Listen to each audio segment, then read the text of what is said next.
Hey everybody, it's the Weather Blender blog for the 10th of February and more snow, of course. That's the big headline. Hi everybody, Spencer Adkins here with you, wearing more microphones than an FBI informant. But anyhow, let's jump into the graphics thing and talk about what's going on. Now, we've seen a blizzard in the Northeast.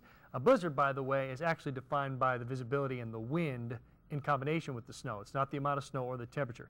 You can see that is the big patch of blue along the eastern seacoast. Then you see a separation. You see the patch of blue over West Virginia, Kentucky, southern Ohio, and into Virginia. That is a disturbance here, and that's the wind flowing in off the Great Lakes. Again, another beautiful white arrow drawn by me at third grade level. Anyhow, that's all pivoting its way on in, and that's going to create 1 to 2 inches of new snow around many neighborhoods, with the exception of the high terrain. I'll show you some models on that in just a moment.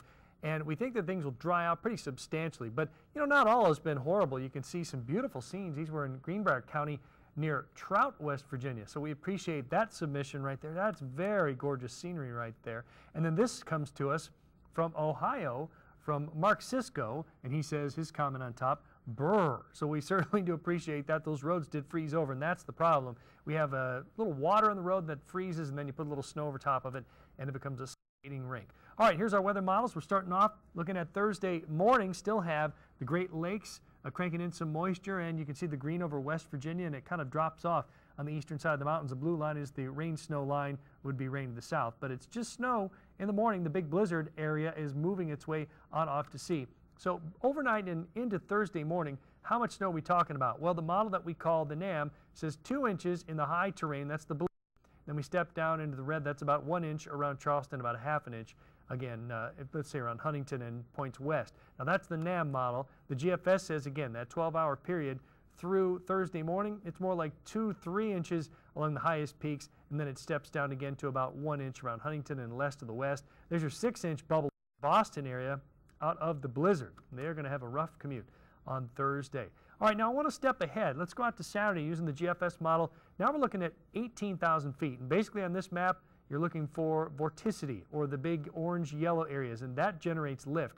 Lift in the presence of moisture can create precipitation. You have one disturbance that's pivoting across the area, and then you can see that'll scoot out in the direction of travel by the red arrow. Then you see another one out to the west of us. That's going to pivot on in over the course of Sunday into Monday. So what's the result? Well, precipitation at the surface shows a couple of flurries at least. Nothing huge, but that's Saturday, the same time frame. And so upstairs, we have enough lift to create some light snow flurries. So we jump out ahead to Monday, and there's the next disturbance that's going to pivot across. Big bubble of vorticity, we call it a vortmax.